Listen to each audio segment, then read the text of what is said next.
ಕರ್ನಾಟಕ ವಸತಿ ಶಾಲೆ ಒಳಗಡೆ ಏನು ನೇಮಕಾತಿ 2026 ಆಗ್ಲಿಕ್ಕೆ ಹೋಗ್ತಾ ಇದೆ, ಅದಕ್ಕೆ ಟಿಇಟಿ ಬೇಕೋ ಅಥವಾ ಬ್ಯಾಡೋ ಅಂತಂದ ಬಹಳ ವಿದ್ಯಾರ್ಥಿಗಳು ನನಗೆ ಪ್ರತ್ಯೇಕವಾಗಿ ಕೇಳ್ತಾ ಇದ್ರಿ.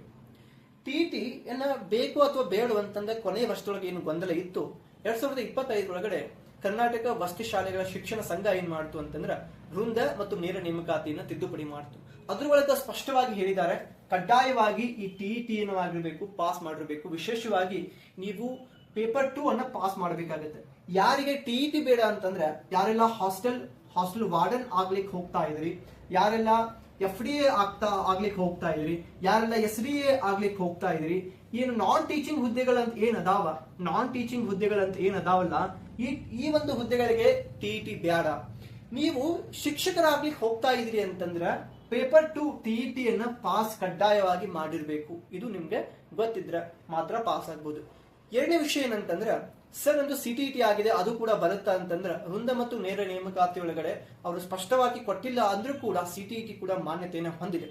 ನಮ್ಮ ಒಂದು ದೇಶದ ಯಾವುದೇ ಮೂಲೆಯೊಳಗಡೆ ನೀವು CTET ಪರೀಕ್ಷೆಯನ್ನು ಪಾಸ್ ಮಾಡೋದ್ರ ಮುಖಾಂತರ ಯಾವುದೇ ಒಂದು ರಾಜ್ಯದ ಶಿಕ್ಷಕರ ನೇಮಕಾತಿ ಪರೀಕ್ಷೆಯನ್ನು ಬರೀಬಹುದು, ಅವಕಾಶ ಇದೆ ಅಂತ NCTE ಕೂಡ ಹೇಳ್ತಾ ಇದೆ.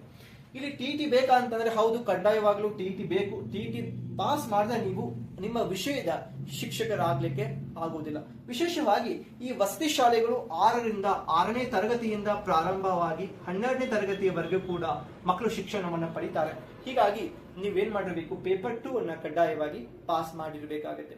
ಇನ್ನೇನು 2 ರಿಂದ 3 ತಿಂಗಳ ಒಳಗಡೆ ಕರ್ನಾಟಕ ಪರೀಕ್ಷಾ ಪ್ರಾಧಿಕಾರ KEA ದವರು ಈ ಒಂದು ಪರೀಕ್ಷೆನ ನಡ್ಸಾಕ್ ಹೊಂಟಾರ. ಈ ಪರೀಕ್ಷೆಯನ್ನು ನಡೆಸಲಿಕ್ಕೆ ಹೋಗ್ತಾ ಇದಾರೆ ಅಂತಂದ್ರೆ ಕಡ್ಡಾಯವಾಗಿ ಅವರು ಆದಷ್ಟು ಬೇಗನೆ ಈ ಒಂದು ಪ್ರಕ್ರಿಯೆನ ಬೇಗ ಪೂರ್ಣಗೊಳಿಸ್ತಾರೆ ಮತ್ತು ಶಿಕ್ಷಕರ ನೇಮಕಾತಿಯನ್ನು ಮಾಡ್ತಾರಂತ ನಮ್ಗೆ ಭರವಸೆ ಇದೆ ಮತ್ತು ಅದೇ ರೀತಿಯಾಗಿ ನಮ್ಗೆ ಸ್ಪಷ್ಟತೆ ಇದೆ. ಅಂತಂದಾಗ ನಾವ್ ಯಾಕೆ ಕುತ್ಕೋಬೇಕು, ಇನ್ನ ಸುಮ್ಮನೆ ಓದ್ರಿ, ಯಾವುದೇ ವಿಷಯವನ್ನ ಕಿವಿಗೆ ಹಾಕೋಬೇಡ್ರಿ.